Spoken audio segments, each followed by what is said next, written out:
Nah, ini dia orangnya. Halo Ken, malam.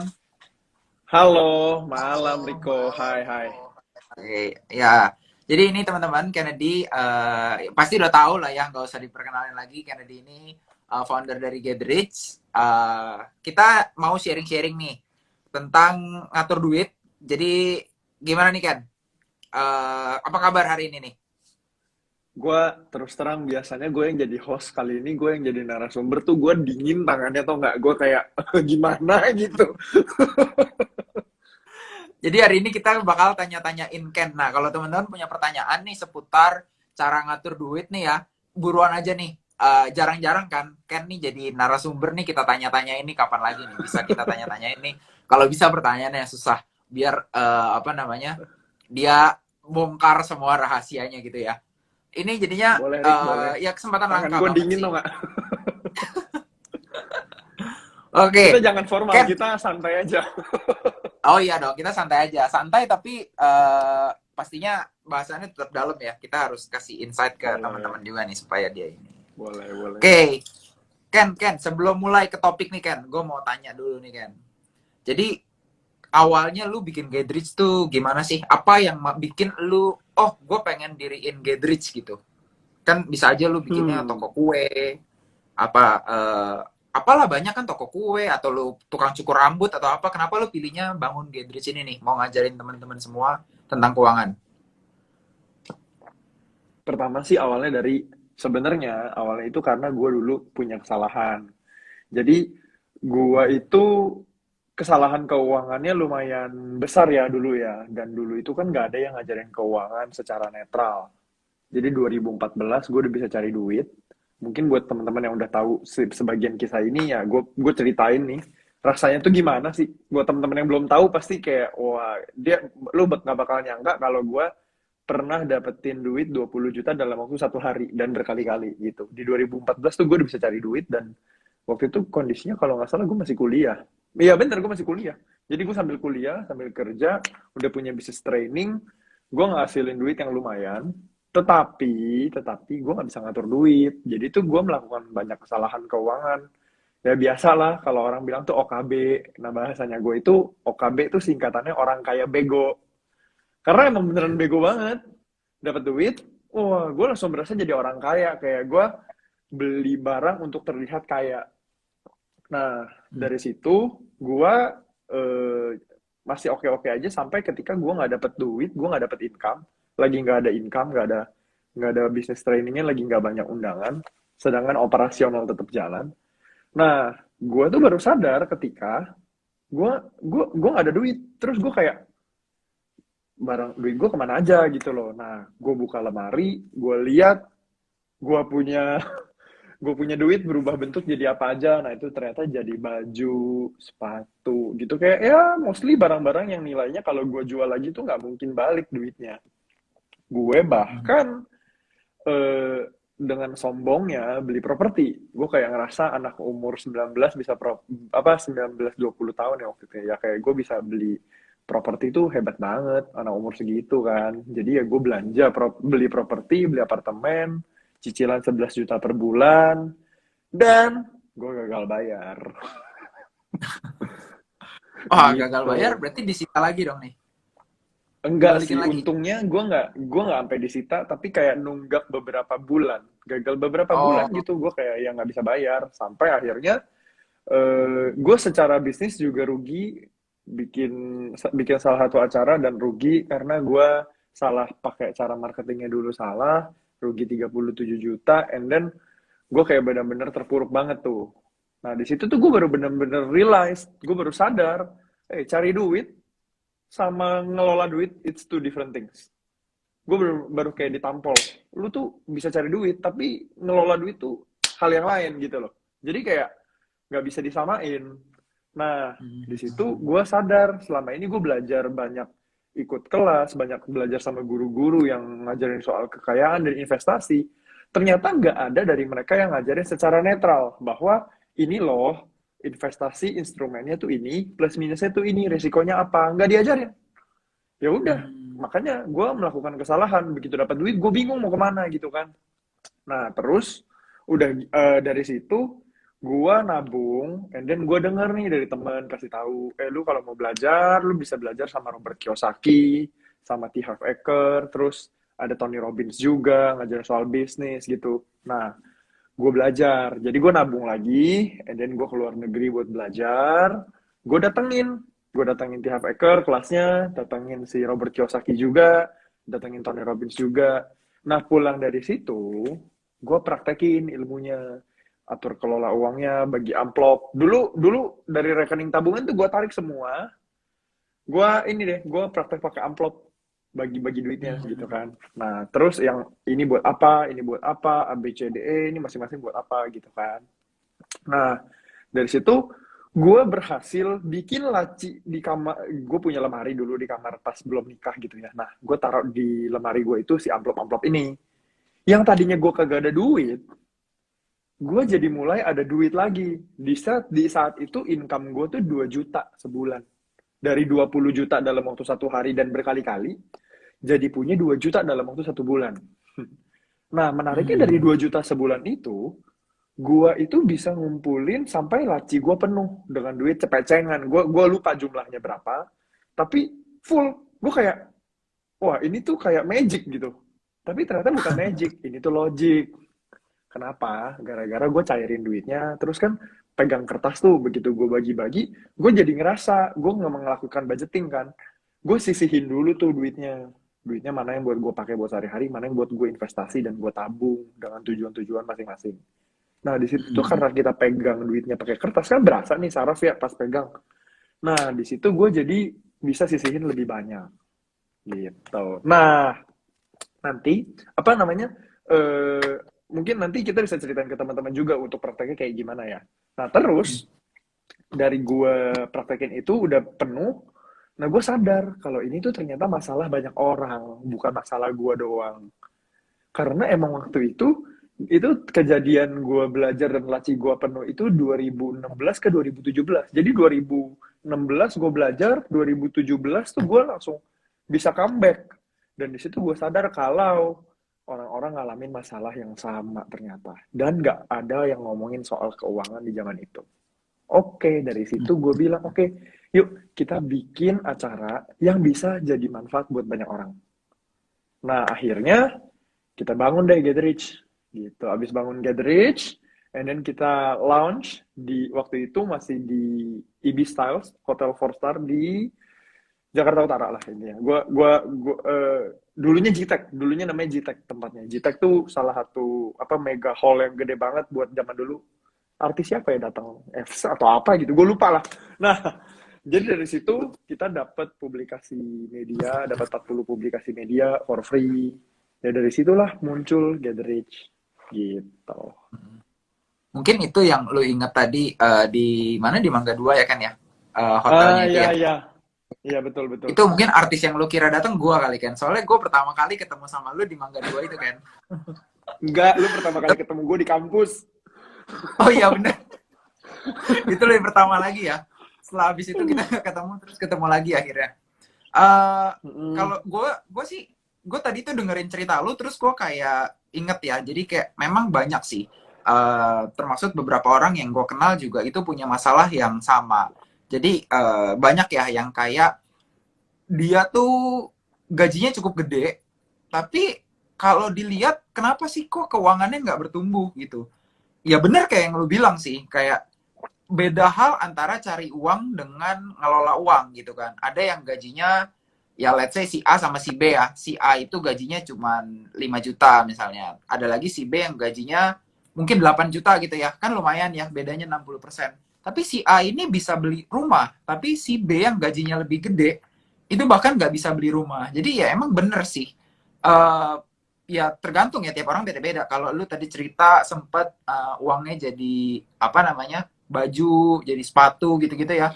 Ada orang yang larinya buat hiburan, ada yang larinya kemana-mana. Tapi yang paling penting udah sadar gitu kan ya. Yang penting kayak oh iya ini kesalahan kita, terus kita belajar, kita berubah. Karena kan emang manusia itu harus terus berubah ya. Kalau kita nggak berubah ya namanya ya kita mungkin bukan manusia gitu. Jadi memang ya nggak perlu ya nyesel sih pasti ada ya. Cuman nggak perlu terlalu diseselin. Yang penting kita terus berusaha maju, Kita terus ini ya, perbaiki ya diri kita supaya lebih berkembang ya, gitu ya kan ya. Yes, Ya, yes. oke. Ini menarik Nih, nih. ini ada pertanyaan Kalau nih, apa? bagus nih. Hmm? Oh, Ini di bawah ada yang nanya, apakah perlu ilmu kelola uang oh sebelum ini. jadi orang kaya? Gue langsung jawab Wah, boleh ini nggak? boleh, boleh, boleh. Langsung. Ini spesial nih. Jadi Biasanya gini, Q&A di sini di akhir-akhir. Kali ini belakang. narasumbernya langsung mau jawab. Langsung aja kan, boleh kan? Perlu nggak sih ilmu kelola uang sebelum jadi orang kaya? Jawabannya perlu. Karena ketika gue cuman punya duit 2 juta, gue bisa jadi kayak sekarang ya karena ilmu kelola uang. Bener-bener ilmu kelola uang. Dan Rico juga ngerasain hal yang sama dan banyak teman-teman member di Billionaire Plus juga ngerasain hal yang sama. Karena kalau lu nggak bisa ngelola duit kecil, how in the world lu bisa kelola duit yang lebih gede, ya kan? Kalau lu duit Betul. kecil yang dipercayain di tangan lu aja, lu nggak bisa kelola dan lu habis terus, ya lu nggak akan dipercaya uang yang lebih besar. Iya dong. Lu pasti habis juga tuh. Soalnya bicara soal duit itu bicara soal kebiasaan. Bener banget kebiasaannya itu bener-bener kebiasaan. Gini, gue punya kebiasaan dulu ketika masih nggak punya duit, 2000, sebelum 2014 gitu ya, nggak punya duit aja, gue datang ke mall dan ngeliat apa yang lagi sale. Jadi, gue berusaha membeli barang, apa yang gue ngerasa kayak, ih gue mampunya beli yang di harga berapa nih, meskipun gue kagak ada duit, duitnya dikit lah gitu ya, gue tetap masuk ke dalam mall dan gue tetap, mallnya nggak salah, gue tetap masuk ke dalam toko yang lagi sale dan gue lihat gue mampunya beli yang di harga berapa dan gue beli. Ini kan adalah sebuah kebiasaan, dimana ketika gue punya duit, wah ketahuan deh langsung kebiasaan yang lama seperti apa. Akhirnya habis deh. Karena apa? Ya gue pas nggak ada duit aja, gue suka belanja banget. Nah begitu gue ada duit di 2014, udah deh, blast, habis gitu. Dan suka gini nggak sih kan? Kayak mungkin kan kalau kita lagi belum ada duit ya, kita mikirnya kita ya ngapain sih ngatur duit, belum ada duit. Terus tapi kan waktu kita nggak ada duit itu kan pasti ada hal-hal yang pengen kita beli tapi nggak bisa kan. Terus Mm-mm. pendapatan kita naik nih. Kalau secara logik kan harusnya ya lebih banyak uang yang bisa kita tabung, ya kita bisa ngatur apa namanya keuangan kita lebih baik kan. Tapi pada kenyataannya kan suka aja kan kayak gaji misalnya naik 2 kali lipat gitu. Tapi pendapatannya naiknya lebih dari 2 kali lipat. Bahkan sampai ngutang gitu maksudnya kan. Itu kayak kejadian yang paling common banget nggak sih di Indonesia? Ya gue nggak tahu sih di luar negeri kayak gitu juga atau enggak. Tapi at least di Indonesia nggak sih kayak gitu? Wait. Sebelum gue jawab pertanyaan lu, ini gue kasih analogi yang sebenarnya menjawab, tapi mungkin teman-teman nggak sadar. Kalau misalkan lu udah menyisihkan uang lu, karena ini dasar banget ya, menyisihkan uang sama menyisakan uang itu udah benar-benar beda. Ketika lu dapat duit, lu sisihkan untuk sesuatu hal, maka yang lu sisihkan pasti jumlahnya ada terus dan bahkan bertumbuh. Hmm, Sedangkan kalau lu sisain, artinya ketika lu pakai duit, lu ngerasa, gue lagi ada duit, maka gue pakai. Dan sisanya nanti baru lu tabung. Sisa ya selalu sedikit, namanya sisa. Kadang kagak ada, sampai ngutang gitu kan. Nah, benar-benar. kalau misalkan, lu udah belajar nyisihin, kebutuhan sehari-hari lu misalkan 2,5 juta deh, dari gaji lu 5 juta rupiah. 5 juta, lu sisihin 2,5 juta rupiah. Pertanyaannya pas lu lagi udah naik income-nya sampai 10 juta. Begitu lu dapat 10 juta, income-nya lu 10 juta, ya lu sisihin berapa? Nah, ini kan pertanyaan simple toh. Betul. Tadinya Hmm. 50% tuh. Sekarang kalau 10 juta, lu sisain berapa? Harusnya kan kalau Sorry, lu sisihin berapa? Lu sisihin berapa? sisihin ya, sisihin kan harusnya at least 5 juta lah ya. Kalau bisa, kalau Mm-mm. bagus malah ya lebih gitu kan. Karena kan logikanya kemarin gue bisa hidup dengan 2,5 juta, kenapa hari ini gue nggak bisa hidup dengan 2,5 juta?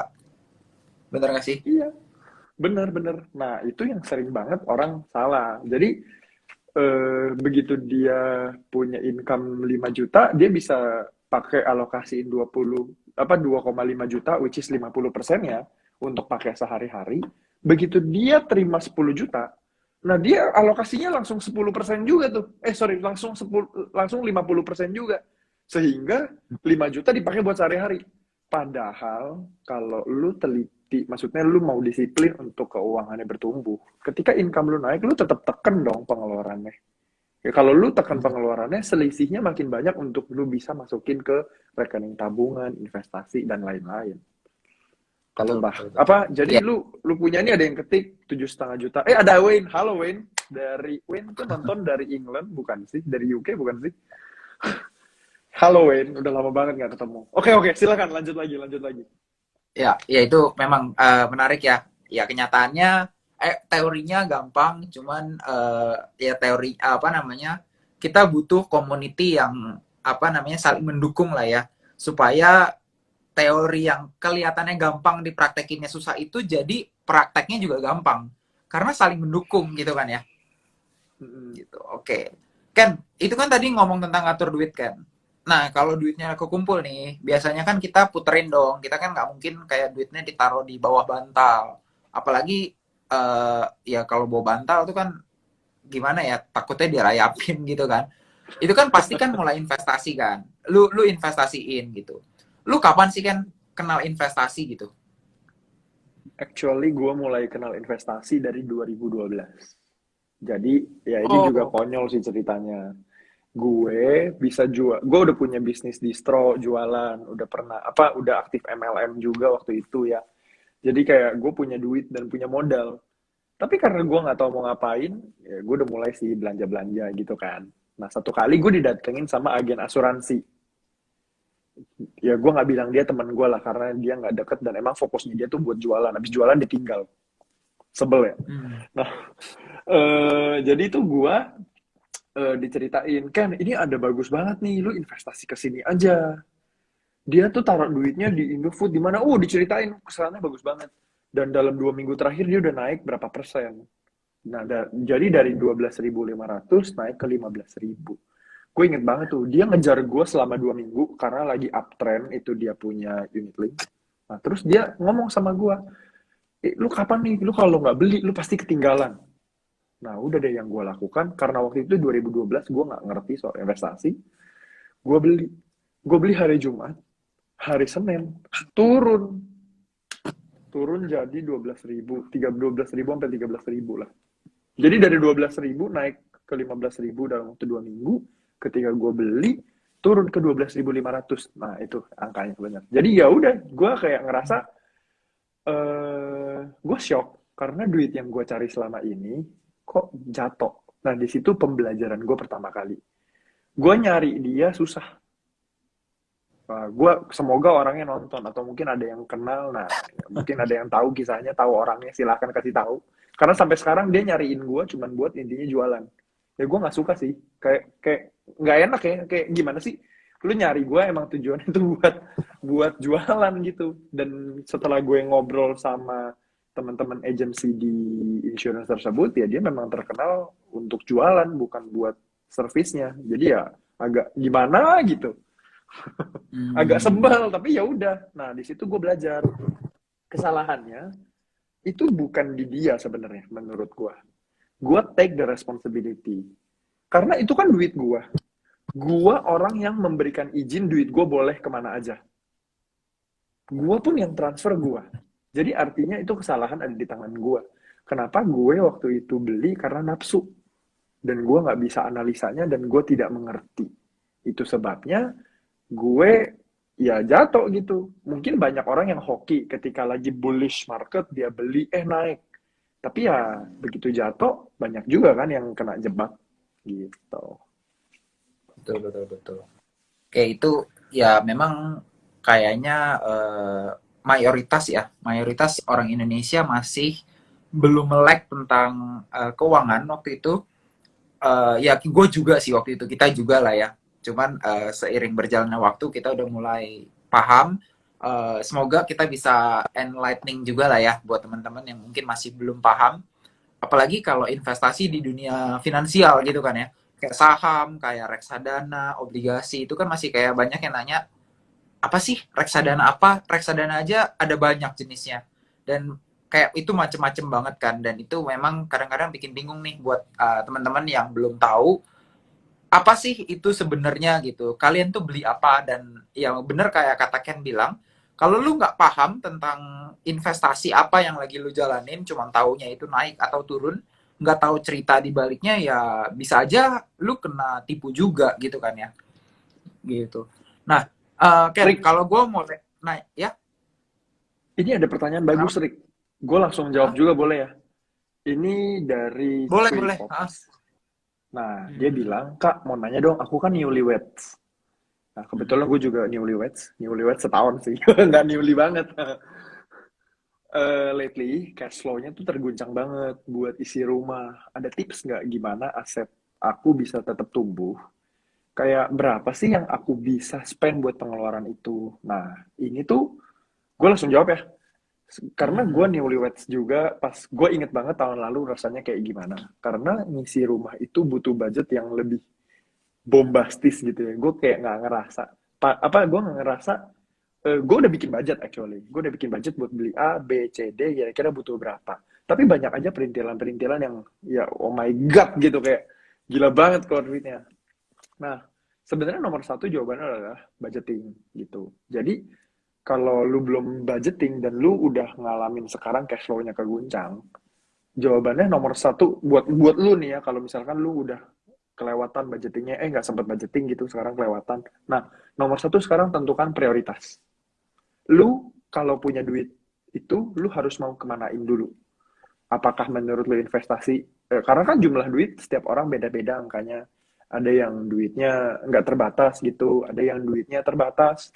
Nah, sekarang lu bikin prioritas. Lu mau beli apa dulu nih sekarang? Nah, nanti prioritas itu kita aduin sama si investasi. Jadi, ketika lu misalkan mau beli barang A buat di rumah lu, versus dengan lu invest. Nah, lu lebih butuh yang mana sekarang? Jadi, kalau misalkan ngomongin kebutuhan rumah tangga, kan pasti ada dong yang primer, ada yang sekunder, tersier. Nah, ini yang kenapa lu harus bikin prioritas? Karena kalau lu nggak bikin prioritas, lu sama suami lu pasti bakalan bingung ke depannya. Dan rasanya kayak nggak ada duit terus. Ya, gue belanja buat rumah terus, mau nggak mau beli, beli, beli, beli. Ya, karena ngerasa butuh, padahal sebenarnya nggak butuh. Gitu. Dan otak pasti akan mencari cara untuk berpikir, ini butuh sih sebenarnya. Gue, kalau gue boleh cerita tuh, karena gue sudah menikah 1 tahun lebih, beberapa 2 bulan ya. 1 tahun 2 bulan, baru banget ya. Secara keuangan aman, tapi baru-baru ini istri gue kan ulang tahun. Bulan Agustus istri gue ulang tahun, deket sama perayaan kami anniversary. Dia minta kado yang nilainya tuh lumayan. Sebut aja lah. Harganya tuh sebenarnya 15 juta. Kebetulan lagi ada diskon waktu itu, 88 ya. Apa 99 gue lupa, jadi harganya 10 juta. Itu tuh sebenarnya robot yang bisa bersihin rumah dan bisa langsung sedot sendiri gitu. Jadi selama ini kita udah punya robot, tapi robotnya nggak bisa sedot sendiri, dan istri gue itu alergi sama debu. Jadi dia haci-haci gitu kalau dia bersihin rumah gitu kan. Nah, dia demen bersih-bersih dan dia beli itu. Sebenarnya gue kalau nggak dia ulang tahun, terus terang aja nih, kalau dia kagak ulang tahun, gue nggak mau beliin. Tapi Ini bini karena dia ada ulang di tahun dan samping. Jangan nggak ada bini nih. Ntar nggak, abis di live sekitar gue langsung. lagi nggak ada sih. Gue nggak tahu nanti dia nonton replaynya atau nggak, gue nggak tahu. tapi tapi dia menceritakan ke gue bahwa ini jadi sebuah kebutuhan, kayak ya ini semoga cerita gue relevan ya sama teman-teman ya. Maksudnya gini, kadang barang yang lu pengen karena ada fitur-fitur tertentu, lu jadi menilai ini adalah sebuah kebutuhan, padahal adalah keinginan gitu. Jadi gue kayak, hmm, ya udahlah, beli gitu kan. Padahal ya sebenarnya kalau menurut gue pakai robot yang udah ada juga it's okay gitu. Jadi aman-aman aja kan. Nah, itu pentingnya buat lu bikin prioritas. Bayangin kalau lu nggak bikin prioritas dan lu melakukan pembelian, main beli-beli aja, itu keuangan di rumah tangga lu bakal berantakan. Belum lagi kalau lu nanti punya anak. Wow, wow banget pasti. Jadi yang lu perlu prepare sekarang nomor satu adalah prioritasnya dulu, rencana lu mau ngapain nih. Rencana kan bukan cuma rencana sendiri. Ketika lu udah nikah, lu rencananya berdua tuh. Lu obrolin deh. Lu mau ngapain aja secara keuangan, tujuan lu apa aja. Contoh, lu mau punya baby, ditargetin kapan. Lu mau punya mobil baru, lu mau ganti mobil misalkan, lu mau punya rumah lagi atau pindah rumah. Nah, itu seperti apa harus diobrolin supaya lu bisa atur prioritasnya. Oke? Sip, lanjut. Wah, mantep. Siapa namanya tadi? Cuy Pops ya? Oh, itu udah dijawab langsung ya sama Ken ya. Jadi semoga membantu. Jadinya nggak boncos terus ya. Maksudnya kayak nggak bisa nabung gara-gara harus beli ini itu. Jadi ya harus bisa lebih bedain antara kebutuhan sama keinginan gitu ya. Itu yang di bawahnya juga bagus, Turik. Langsung hantem Mau aja ya. dijawab lagi? Kita jawab satu Iya. lagi ya. Gue takutnya ini soalnya ada banyak Nggak keburu, pertanyaan bener nih juga. kan kemarin gitu. Gue nggak enak nih nanti kalau kayak udah pada nanya, wih malah tanya di sini, besok-besok gue tanya di sini aja deh gitu kan, kayaknya nggak enak. Ini satu lagi ya, habis itu kita coba. Ini banyak pertanyaan soalnya kan dari yang lain. Oke, oke. Oke, bener juga, bener juga. Pertanyaan kita masih banyak. Jadi gini, ini satu lagi, habis itu kita lanjut gitu ya. Pertanyaannya gini, Ken bagi tips dong, kapan dan gimana caranya ajarin atur duit ke anak, biar bisa sukses di usia muda kayak Ken. Thank you so much. Jadi gini, anak hanya mengikuti apa yang orang tua lakukan. Gue dulu salah di keuangan karena orang tua gue ternyata juga tidak mengerti keuangan, betul kan? Baby see, baby do. That's the point. Jadi kalau lu mau anak lu pintar secara keuangan, lu harus praktek. Lu harus praktek secara keuangan, lu belajar lebih lengkap, ya bisa ikut ke Billionaire Class gitu ya. Kita lagi launching juga, by the way. Nah, terus gini, lu ketika praktekin itu, lu harus ajak anak lu melihat. Nah, ada satu poin penting lagi ketika lu punya anak itu mau pintar secara keuangan, lu harus mempercayakan dia sebuah tanggung jawab. Nah, zaman dulu kita dikasih uang jajan, bilangnya orang tua, "Nih, Nak, uang jajan kamu," gitu kan. Padahal kalau lu mau, kita mau anak kita lebih pintar secara keuangan, gue percaya banget one day nanti di masa depan generasi setelah kita pasti pintar keuangannya jauh lebih bagus daripada kita dulu. Nah, dimulai dari apa? Dimulai dari pas kasih uang, bilangnya gini, "Nak, ini uang tabungan kamu ya. Kamu mau jajan, silahkan ambil dari sini. Kamu mau beli mainan yang papa nggak kasih, silahkan kamu tabung, atur sendiri, beli dari sini. Kamu mau persembahan atau kamu mau kasih zakat, kamu ambil dari sini. Jadi ini papa kasih uang tabungan buat kamu, kamu atur."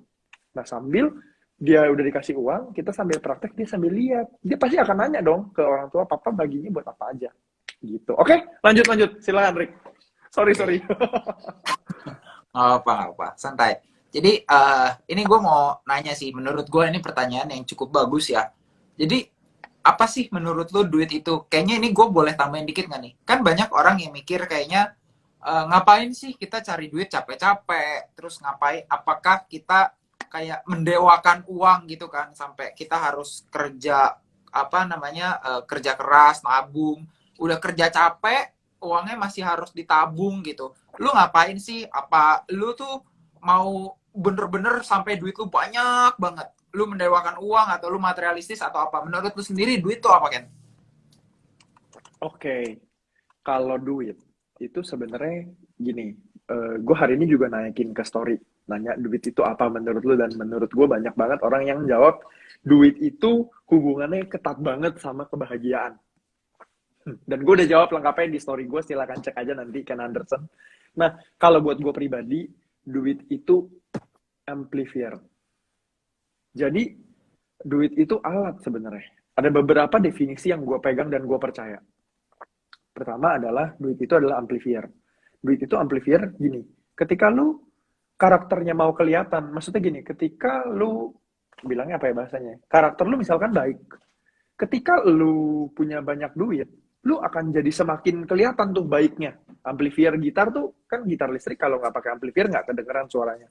Jadi ketika pakai amplifier, suaranya nyaring sekali. Nah, sama dengan duit. Ketika karakter lu jelek atau lu nakal, ketika punya duit ya lu makin kelihatan tuh nakalnya ataupun jeleknya. Jadi benar-benar tergantung dari orangnya, tergantung dari karakternya. Jadi duit itu kan cuma objek. Subjek yang menggerakkan si objek toh. Nah, subjek itu kita. Nah, kita ini kayak gimana gitu. Itu yang pertama. Yang kedua, gue percaya kalau duit itu cuma alat. duit itu cuma alat untuk lu mencapai ke tujuan lu. Jadi, kalau ngomongin soal tujuan, nah lu harus cek dulu. Lu harus bikin dulu tujuan lu mau kemana. Bayangin deh, banyak banget orang yang ngerasa pengen cari duit banyak, tapi dia nggak punya tujuan. Ya nggak heran kalau duitnya malah cuma di situ-situ aja gitu. Muternya di situ-situ aja. Ibaratnya gini, gue suka pakai contoh gini. Ketika di lapangan bola ada dua tim main, ya 11 orang lawan 11 orang gitu kan. Bolanya cuma satu. Tapi gawangnya kagak ada. Golnya sama duit. Kalau lu kagak ada tujuannya, ya pasti duit itu cuma muter-muter di situ doang. Bagus kalau nambah, kalau ujung-ujungnya berkurang gimana? Betul, Gitu. betul. Iya. Ya, mungkin ini follow up question nih kan. Jadi kalau tadi kan lu udah jelasin uang itu apa. Nah, ini ada pertanyaan lagi nih. Ini Hmm. dari orang yang masih sama juga. Kalau cerita tentang money and happiness, kalau menurut lu gimana? Apakah kalau Hmm. banyak duit pasti bahagia, atau lu bisa bahagia tanpa uang, atau gimana? Oke, jadi ini nyambung sama yang di story gue sih sebenarnya. Jadi tuh kalau ngomongin soal duit dan happiness, kita pernah nanya kita pernah nanya berkali-kali ke banyak orang. Dan mayoritas, bukan mayoritas, pasti ada aja deh sebagian orang yang jawab kalau duit itu adalah sumber kebahagiaan. Sedangkan kalau nggak ada duit, mereka jadi nggak rasa nggak happy. Nah, menurut gue ini lumayan agak disayangkan karena sebenarnya kita bisa loh happy dengan tanpa mengkaitkan jumlah uang. Jadi kita happy dulu dari dalam, emang kitanya udah happy, and then duit membantu. Dia kan alat. Dia tuh cuma pembantu doang untuk kita jadi makin happy. Nah, prakteknya gimana? Ketika gue nggak ada duit dan gue ngerti konsep ini, gue tuh dulu pacaran, ya namanya cuma punya 2 juta coy sebulan. Dan gue cuma punya budget happy-happy itu 200 ribu, which is 10%-nya.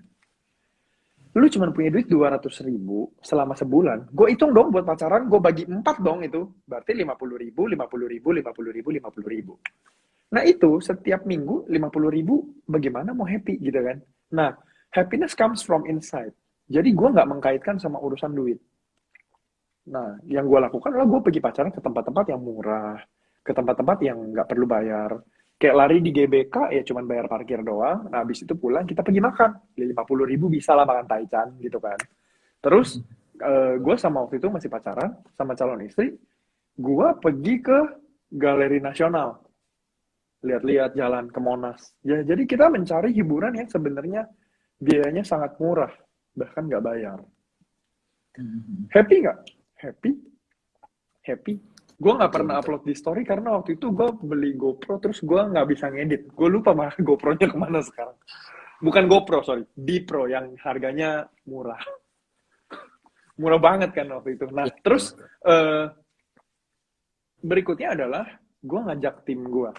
Waktu itu tahun 2017, kami habis acara Get Rich, ber-20. Kita pergi ke sebuah trip. Satu hari dapat 3 pulau. Pulau Seribu, Pulau Onrus, pulau apa gue lupa. Nah, itu harganya cuma 67.500 satu orang.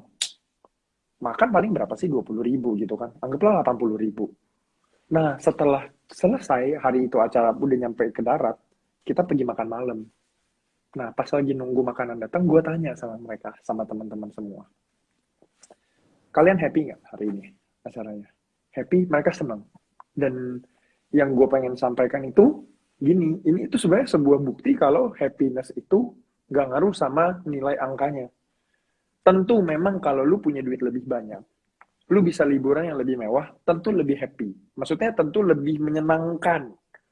Tapi bayangin kalau lu mengkaitkan duit sama bahagia. Ketika lu nggak ada duit, lu jadi nggak happy. Apakah happy lu se sesusah itu gitu kan? That's why gue seneng banget sharing soal happiness versus money ini ke teman-teman semua. Untuk apa? Kita set aturan di dalam hidup kita. Happiness itu standarnya seberapa sih? Nah buat gue, happiness itu standarnya gampang banget.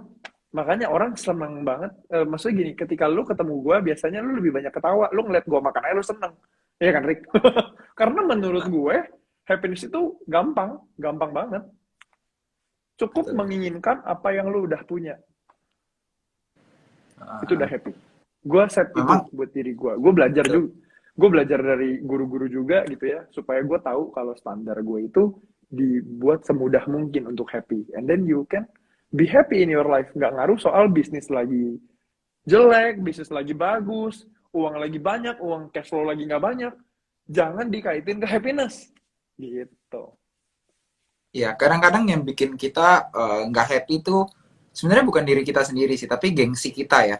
Kadang tuh gengsi itu happy tuh sebenarnya menurut gua ya, ini menurut gua pribadi sih. Happy itu sebenarnya murah sih. Cuman yang bikin mahal itu gengsinya.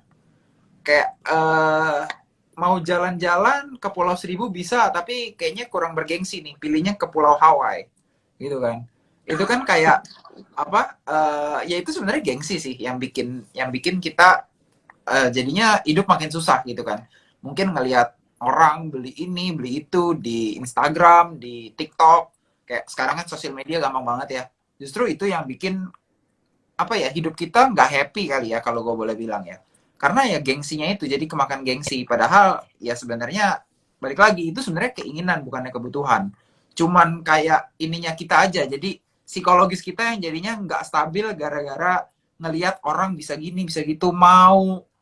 Wah, itu kan kayaknya yang bikin ini ya, apa namanya, kita nggak happy gitu. Padahal mah happy kita mungkin nggak segitunya gitu kan ya. Eh, gue kedengeran nggak ya Ken ya? Tadi kayaknya sempet Putus-putus suaranya loading tadi. ya. Putus-putus tadi suaranya. Udah kedengeran belum sekarang? Sekarang udah. Sekarang udah kedengeran. Oke, oke. Oke, aman ya. Kita lanjut ya. Ini Yuk. ada pertanyaan lagi nih kayak eh gimana sih caranya kita bikin tujuan keuangan, Ken? Oke, sebenarnya, nah ini tadi kan gue ngomongin soal tujuan. Lu butuh tujuan untuk lu capai gitu. Tujuan keuangan tuh sebenarnya simple as lu lihat 5 tahun ke depan. Nggak usah 5 tahun bahkan. 1 tahun, 3 tahun, 5 tahun ke depan, lu pengen mencapai apa nih? Nah, cara bikin goals, lu bisa cari di Google pakai SMART goals. Specific, measurable, attainable atau achievable, relevan, dan time bound. Secara time itu lu bisa set. Nah, secara kalau boleh gue tambahin, gue pakai smarter, evaluated and recorded. Jadi gue Lebih selalu pintar lagi mencatat. ya jadi. Makanya gue, kenapa? Kalau Lebih smart kan pinter. pintar, kalau smarter lebih pintar. Iya bener juga. Makanya gue selalu nyatet. Gue selalu nyatet gue harus ngapain di hari ini. Jadi gue tuh punya catatan evaluasi yang gue bisa evaluasiin selama seminggu ini gue udah ngelakuin apa aja. Apa yang bisa gue lakukan untuk get rich, apa yang gue bisa lakukan untuk kehidupan gue, dan pertumbuhannya udah sejauh mana itu kita ukur. Jadi recorded and evaluated. Nah, tujuan keuangan tuh lu ngira-ngira sebenarnya, tapi ya lu harus tulis. Kenapa lu tulis? Dengan lu tulis, itu saraf yang kerja lebih banyak. Jadi otak lu itu tahu kalau ini adalah hal yang harus dicapai. Lu boleh cari deh di Google, namanya RAS, Reticular Active System. Itu adalah sistem yang dipakai untuk kalau lu pencet rudal ke satu titik, dia akan nyampe ke sana. Mau ada halangan gimana pun, dia akan belok-belok nyampe ke sana. Dan ternyata otak kita tuh punya itu gitu loh. Jadi kita mau mencapai itu, nah kita harus tulis supaya kita tahu otak kita tuh sadar, gue mau mencapai ini. Simpel lagi nih, kalau lu mau menikah 2 tahun lagi, maka lu dari sekarang harus punya dong tujuannya menikah, dan dari sekarang lu udah mulai persiapan. Oh, gue harus ngumpulin dana berapa, gue harus bikin budget dulu gitu ya. Kalau zaman sekarang agak bingung karena online, zaman dulu offline gitu ya. Gue 2020 tuh harusnya nikah offline, tapi karena pandemi jadi nikahnya agak berubah banget rencananya. Tapi gue udah siapin itu semua dari 2018. 2018 gue datang ke wedding fair. Dan ketika orang tanya tanggalan gue kapan, gue bilang bulan Agustus tanggal 8 2020. Mereka kaget karena itu masih awal tahun 2018. Jauh banget kok. Iya. Dan dari situ apa yang gue bisa DP-in, gue DP-in. gue ditolak sama satu vendor undangan karena menurut dia undangan kalau kita beli sekarang kok nanti saya rugi, harganya fluktuatif. Oke, ya udah nggak apa-apa. Nah, dan dalam perencanaan itu, gue begitu udah datang, gue langsung bikin budget tuh. Kira-kira gue butuh dana berapa aja, apa yang gue udah DP-in, semuanya gue udah atur. Sehingga gue tahu dalam setiap bulan gue harus siapin dana berapa. Nah, kalau misalkan lu bingung mau bikin rencana keuangan, lu simpel gini. Oke, kalau gue misalkan udah nikah, gue mau nikah, maka gue harus bikin budgeting. Gue harus tahu dong dananya berapa yang gue butuhkan untuk nikah. Nah, setelah nikah, lu butuh apa lagi? Lu nanti mau punya anak. Itu kan sebuah tujuan, toh. Tujuan yang lu ibaratnya gini. Kalau zaman sekarang banyak orang-orang yang menunda punya anak dan itu pilihan masing-masing. Tapi ada aja orang yang pengen punya anak cepat.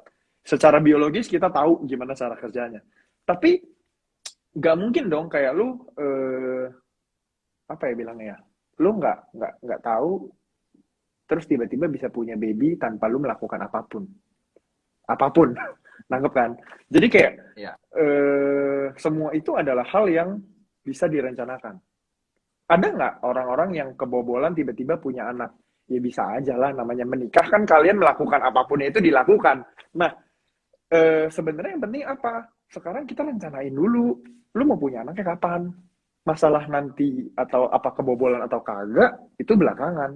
Tapi lu rencanain dulu. Kalau misalkan lu pengen punya anak nih, lu nikah sekarang.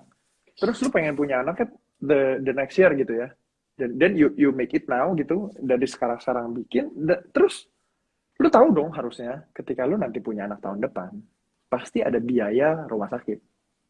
Ada biaya rumah sakit, terus kalau apa nanti babynya udah lahir, lu ada yang namanya biaya bukan kuliah, sekolah preschool. Sebelum preschool bahkan ada susu-susunya dan lain-lain. Nah, itu semua kan direncanakan.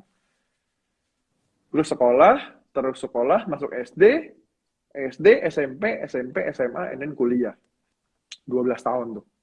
12 tahun, itu anak udah sekolah, kuliah, lu bisa mengarahkan sebagai orang tua, anak gue kira-kira mau kuliahin di mana? Dalam negeri, luar negeri. Luar negerinya di mana? Kalau luar negerinya di US, ya lu dari sekarang udah mulai tuh sisihin. Beli dolarnya dari sekarang, bukan pas nanti. Karena kalau lu lihat track back, dolar harganya sampai sekarang ya dulu lebih murah. Nanti kalau lu kumpulinnya pas udah deket-deket, lu akan ngerasa kok dolarnya mahal. Sedangkan kalau lu dari sekarang udah mau ngumpulin emang buat anak lu sekolah, diarahkan ke sana. Ini arahin ya, nanti keputusannya tetap lu pasti ngobrol dong sama anak lu gitu kan. Ya at least lu udah punya tabungannya dan lu sudah merencanakan hal itu. Nah, ini yang kita sebut dengan, ini dasar lah dari ngomongin soal financial planning gitu kan, tujuan keuangan. Semoga ini membantu. Ya, ini gue ingat banget nih si Ken suka cerita juga di kelas tentang hal ini. Biasanya lebih panjang lagi daripada ini. Bisa, I don't know, mungkin sejam 2 jam ya. Tapi ya ini bener banget. Ini kayak ini ya, apa namanya, dasar ya, basicnya yang lu harus tahu dulu sih dalam mengelola keuangan gimana. Anyway, kalau mau tahu nih ya yang sejam sampai 2 jam Ken itu ngomong apa tentang perencanaan keuangan, bahkan lebih ya Ken ya, lu mah cerita nggak cuma sejam 2 jam ya, kayak menurut gua itu Nggak ilmu bisa yang habis. soalnya gue juga awalnya ya gue tadi kan udah bilang awalnya gue kenal sama Ken di kampus, terus kita sempat nggak ketemu, terus ternyata ketemu lagi tahun 2017. Ya gue sempat penasaran sih, kenapa sih kok si Ken bisa ya jadi developer? Perasaan yang kuliah teknik gue gitu loh, kayaknya gue kok apa gue yang salah jurusan? Gue bilang apa gue harusnya ikutan pindah waktu itu sama si Ken, cuman ya actually dia bisa di posisi itu waktu itu karena dia bisa ngatur keuangan dan gue banyak belajar dari dia di situ. Kayak oke, jadi gue harus begini A B C D. Bahkan waktu itu satu hal yang gue paling inget banget, gue tuh cukup rese sih kalau gue belajar. Gue tuh banyak nanya, mungkin kalau gue sempat pernah belajar nih sama lu nih yang di sini, yang ada di sini, gue tuh pasti banyak nanya. Bahkan sampai malam-malam kadang gue nanya. Gue inget banget gue pernah nanya Ken, ini kalau gue mau punya kos-kosan tuh kayak gini bener nggak hitungannya? Gue kirimin Excel ya, gue suruh dia lihat, Ken bener nggak? Dan dia masih tanggepin. Itu kayak waktu itu, wah ini orang emang bener-bener mau ngajar sih gitu. Di situ yang kayak gue merasa, oke, gue harus punya mentor yang emang mau ngajar, bukannya cuman kasih teori, karena kalau kasih teori doang ya it's easy sih menurut gue, tapi kan sepanjang perjalanan belajar gue pasti ketemu suatu hal yang bingung, dan waktu itu gue suka ngobrol sama Ken, dan dia kasih apa ya, apa ya, pencerahan lah ya, itu yang waktu itu gue inget banget nih sama si Ken gitu. eh Ken, ini ada yang nanya lagi nih Ken. Ini $1 million questionnya sih Ken. Ini pertanyaan dari topik kita malam ini. Apa sih bedanya orang kaya yang mengelola uangnya dengan orang, kita bilang yang bukannya miskin secara miskin ya, tapi secara mental ya kan ya. Apa yang bedain sih kenapa orang ada yang dari miskin dari nol dia bisa cepet banget jadi kaya, sama ada yang dari kaya miskin ya, let's say dia menang lotre lah tapi dia balik lagi, ada perbedaan kan pasti kan. Apa tuh yang bikin dia mereka tuh beda gitu kan? Oke, menurut gua gini. Ini bukan menurut gua deh, gua pakai data deh ya. Jadi ada satu orang ya, gua lupa namanya siapa, gua ambil cari deh. Eh, lama ya kalau nyari nanti. Gua pernah tulis satu ebook, di situ gua masukin data itu, di mana si cewek ini dia menang lotre, and then dia habisin duit lotrenya, lalu dia dinyatakan bangkrut karena dia punya utang. Salah satu contoh lagi, nama yang terkenal adalah Mike Tyson, di mana dia jadi petinju dan dia jadi Tinju kaya bener. banget dari tinju, and then setelah itu dia menyatakan bangkrut dan punya hutang juga. Nah, sebenarnya yang mereka lakukan adalah ketika mereka punya duit, mereka nggak mikirin masa depan sebenarnya. Tapi mereka nggak sadar karena ngerasa, gue banyak duit gue nggak habis-habis, ngapain gue mesti mikirin masa depan? Ya gue nikmatin aja. Dan lu lagi ngambil masa depan lu sebenarnya. Dan itu lu nggak tahu sampai lu begitu jatuh lu baru sadar lu kayak ditabok. Itu rasanya kayak yang gue rasain ketika jadi OKB. OKB orang kayak bego begitu nggak punya duit, gue rasanya ketabok banget. Kayak ini sebuah kesalahan gitu. Nah yang ngebedain sebenarnya apa? Kalau misalkan kenapa ada orang yang dari nol dan dia bisa jadi kaya banget, menurut apa yang gue perhatikan dan gue lihat gitu, mereka tahu prosesnya. Prosesnya bisa jadi setiap orang beda. Ada aja kok yang prosesnya susah, begitu dapat duit balik susah lagi ada. Kenapa? Karena itu ngomongin soal kebiasaan. Jadi gue ada baca satu buku, belum kelar, nama bukunya itu The Psychology of Money, Morgan Housel. Mungkin teman-teman udah pada tahu juga gitu kan. Ada satu orang yang namanya Ronald James Reed, dia itu ya pekerja biasa sebenarnya. Tapi ketika dia masa usianya sudah tua, dia bisa bikin library. Nah, tapi ada satu lagi yang namanya Richard Fuscon gitu ya. Dia secara pendidikannya dia Harvard University, coy. Nah, tapi dia kelilit utang. Well, jadi yang ngebedain apa gitu? Itu kan yang digali sebenarnya. Nah, sebenarnya kebiasaan mereka sehari-hari itulah yang menentukan dia punya keuangan bakal jadi seperti apa. Makanya tadi gue sempat bilang tuh, money is all about kebiasaan. Lu punya habit gitu. Nah, pertanyaannya yang sebenarnya gini, pertanyaan berikutnya adalah terus gimana caranya kita ngatur duitnya? Gimana caranya kita ngatur kebiasaannya? Nah, ini menurut gue jawaban yang teman-teman bisa ambil dan lu bisa praktekin. Ketika lu punya duit, ketika lu terima income, lu jangan ngerasa kalau income lu ini adalah duit yang bisa lu pakai semua. Jangan. Lu harus sisihin sebagian dengan tujuan-tujuan apa aja. Nah, makanya kalau gue sering bahas soal 3S gitu kan. Nah, cara prakteknya kita jelasin tuh di Billionaire Class. Gue juga sediain tools-toolsnya, teman-teman bisa pakai. By the way, mungkin Rico boleh bantu ketikin juga itu ada apa? Kita selama launching Oh ini iya. sampai tanggal 10 Oktober, kita punya kode potongan diskon 20%. Jangan nanya lagi ya nanti setelah udah 10 Oktober udah lewat, kok masih ada kode nggak? Nggak ada, lu telat. Ya. Kemarin sebelumnya kodenya itu potongan 25%, sekarang potongan 20%. Habis itu nggak ada ya. Well, jangan jangan nanya kita lagi nanti ya. Nah, gue lanjut lagi Iya. ke ceritanya. Jadi ketika lu terima duit, itu lu harus tahu, oh tujuan gue apa aja. Makanya gue suka sebut tadi 3S. Ada yang namanya sharing. Sharing itu emang buat berbagi, buat lu bagi-bagi duit ke apa aja. Contoh, lu mau persembahan, perpuluhan, zakat, bagi orang tua, semuanya ada di sharing. Bayar pajak, sharing juga. Karena lu tinggal di Indonesia, lu mesti bayar pajak. Terus S yang kedua adalah SIP, saving. Saving, terus I-nya adalah investing, P-nya adalah protection. Jadi di sini semuanya ke cover nih. Lu punya saving buat dana darurat iya, terus buat future spend yang target di masa depan lu mau ngeluarin apa juga ada. Terus I-nya adalah investing. Nah, investnya ini, well, banyak lah kita kelas-kelas di dalam Billionaire Class udah ngajarin lu bener-bener sampai praktek. Dari nol, lu pasti bisa praktek. Kalau lu ikutin semua langkah-langkahnya. Terus P-nya adalah protection.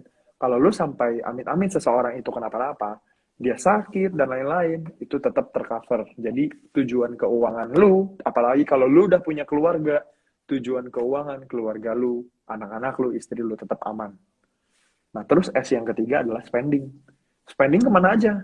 Nah, spending buat kebutuhan hidup, sama buat gaya hidup, buat lu happy-happy, self-reward, gitu. Nah, sebenarnya balik lagi ke si orang tadi itu perbedaannya apa? Menurut gue setiap orang itu punya intelligence, punya kepintaran keuangan yang berbeda.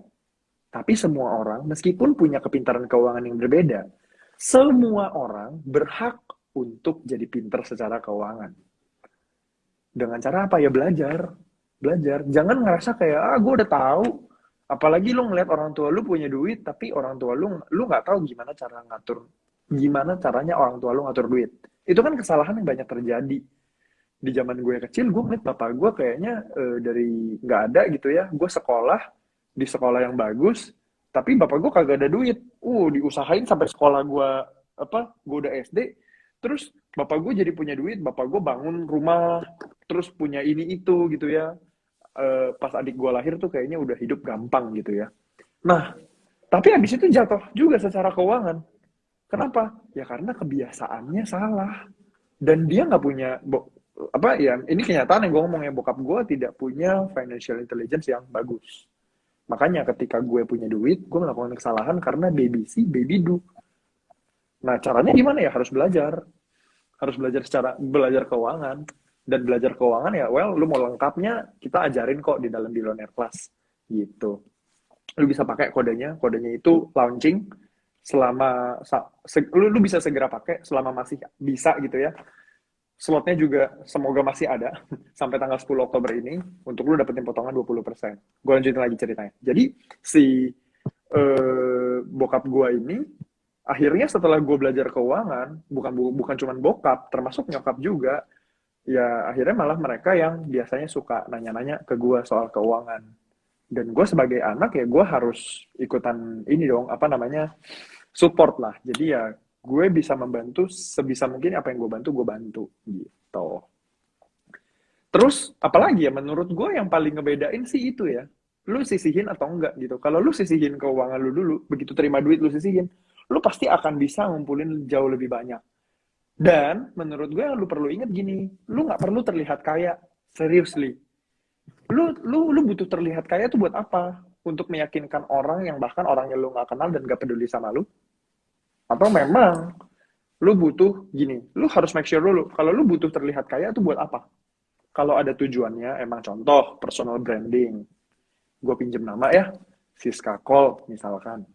Wah, masak aja berapa ratus juta gitu kan. Nasi goreng aja harganya berapa ratus juta.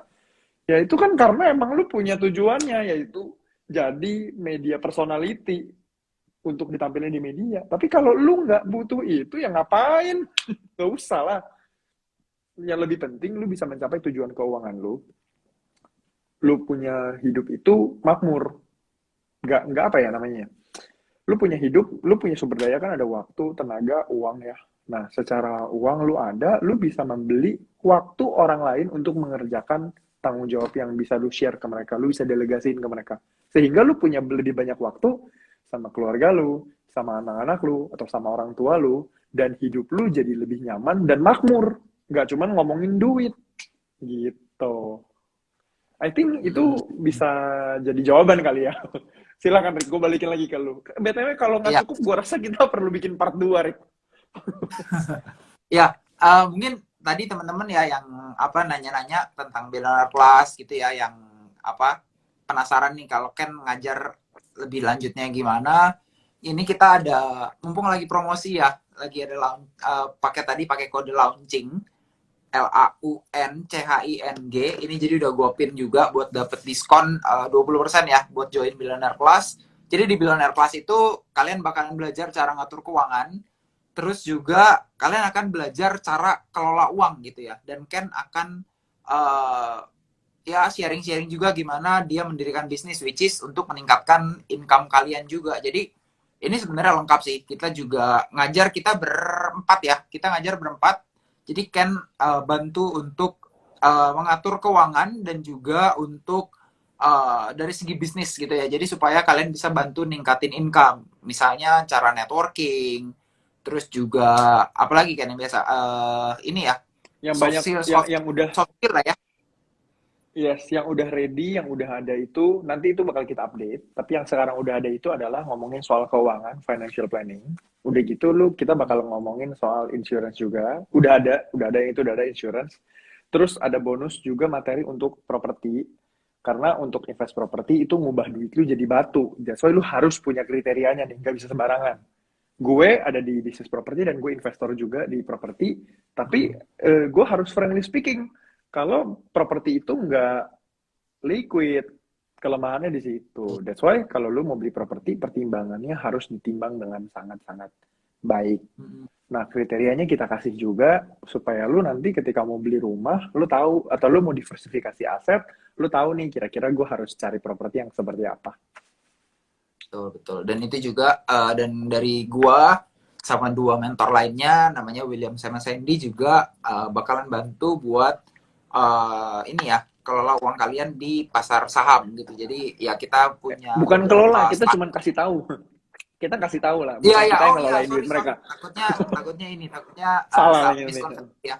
Uh, kita bukan mengelolakan ya, tapi membantu kalian untuk mengelola. Jadi membantu kalian untuk mengajarkan gitu ya. Jadi supaya kalian tahu nih pasar saham tuh seperti apa, gaya-gaya investasi, gaya-gaya trading, terus bantu kalian ketemuin uh, cara metode yang cocok dengan investment kalian supaya tujuan keuangannya kecapai, resikonya juga terukur, terus juga ya ujung-ujungnya sih itu sih supaya kalian bisa financial freedom lah gitu ya, gitu biar Supaya nggak kena cuci keuangan piring teman-teman lah tuh kalau bertumbuh. kata Denzel. Supaya kalian Ya. keuangannya bertumbuh. Kita emang bikin ini Billionaire Class supaya emang lu tahu secara keuangannya bertumbuh. Jadi nggak cuma ngomongin soal duit aja, tapi investmentnya ini lu harus arahin kemana aja. Dan resikonya, ya kan banyak ya, kita tahu banyak banget teman-teman yang begitu corona banyak jadi investor, tapi banyak juga yang kejebak. Ada yang sampai bunuh diri, suicide karena kelilit hutang dan lain-lain. Nah sebenarnya kan ini adalah hal yang sangat disayangkan. Kalau lu bisa pilih hidup, ya lu pilih hidup. Tapi lu pasti pengen dong hidup yang berkelimpahan gitu kan. Nah caranya gimana? Nah itu kan ada rules-nya, itu ada aturan mainnya gitu. Lewat Billionaire Class, kita bikin ini supaya emang lu keuangannya jadi bagus gitu. Oh ini udah ada yang recommended nih, rekomendasi ini kayak highly recommended nih kelas highly apa sih ini ketutupan highly recommended sih ini kelas nih dari Nano ERP. Wah thank you banget nih. Thank you, Oke. thank you, thank you. Ken, mungkin karena waktunya udah mepet nih Ken. Boleh nggak gue nanya satu hal lagi terakhir nih? Gue mau nanya pesan-pesan lu buat temen-temen di luar sana yang lagi struggle atau baru mulai untuk mengatur keuangannya dan mau mulai investment gitu ya, supaya kehidupan dia ke depannya lebih baik, keuangannya bertumbuh, dia mencapai tujuan keuangan dia gitu. Kalau bisa ya sekalian financial freedom gitu. Ada pesan nggak Ken? Oke, ada, boleh. Gini, kalau lu lagi struggle, I've been there. Gue pernah ada di posisi lu. Karena ngomongin duit itu kayak, pasti punya perasaan gini, kalau lu nggak ada duit, apanya yang mau diatur? gitu kan. Tapi sebenarnya gini, bukan nggak ada, duit itu ada di mana-mana, serius deh. Cuman lagi nggak ada di kantong lu aja. Berarti yang harus lu puter puter pikiran, maksudnya puter ya mikir gitu. Gimana caranya supaya ngalirin duit orang lain ke kantong lu? Nah, di situ lu ngomongin bisa pakai kerja, lu bisa tuker kan gue sempat bilang tuh waktu, tenaga dan uang sumber daya lu. Ya lu tuker pakai lu punya waktu dan tenaga untuk lu bisa dapetin uang. Lu cari ideasnya seperti apa, intinya supaya lu bisa bekerja dan dapetin uang. Nggak usah mikir pengen kaya cepet. Jangan pernah ngelihat kayak, jangan pernah mikir enaknya jadi dia, lihat di sosial media duitnya banyak. Ya, apa yang ditampilin di sosial media semua tuh ada agendanya. Namanya media. Gue kuliah media, men. Gue dulu kuliahnya gagal di teknik, terus gue ganti ke media. Jadi gue ngerti gitu kan. Eh semua yang ada di media itu ditampilkan sesuai dengan agenda. Jadi lu jangan sampai ikut ke agenda orang lain, apalagi karena lu nggak punya tujuan keuangan. Ih, enaknya jadi dia, gue pengen jadi kayak dia gitu. Nah, itu sebuah hal yang sebenarnya agak keliru. Terus gini, struggle itu adalah emang fase yang perlu dilewatin sama orang-orang banyak, kecuali lo anaknya Raffi Ahmad. Mungkin dia punya struggle juga, tapi struggle-nya berbeda, bukan keuangan. Bisa jadi tekanan dari banyak orang karena dia dinilai sebagai anak yang gila, dia anak konglo gitu kan. Pasti orang punya ekspektasi banyak terhadap dia. Bedanya kita yang bukan anak konglomerat, kita bisa, kita punya suatu power coy. Namanya adalah the power of nobody. Lu bisa melakukan kesalahan, lu bisa tes dan trial dan error, dan lu bisa terus tetap belajar dan bertumbuh. That's why saran gua untuk lu menjadi dari struggle ini yang lu rasain, gue juga pernah ngerasain struggle yang sama kok. Lu belajar dari orang yang udah pernah berhasil ngelakuin struggle itu. Gitu. Caranya gimana? Ya dari tadi yang kita bahas udah bener kok. Maksudnya udah bener-bener gue praktekin juga. Sisihin duit lu sebagian, meskipun duit lu sedikit, nggak apa-apa, belajar dulu sisihin duit dari yang sedikit. Pasti one day lama-lama bakal bisa bertumbuh dan bisa bertambah jumlahnya. Well, selebihnya mau praktek lebih banyak, ikut ke Billionaire Class, kita bakal belajar bareng-bareng gitu.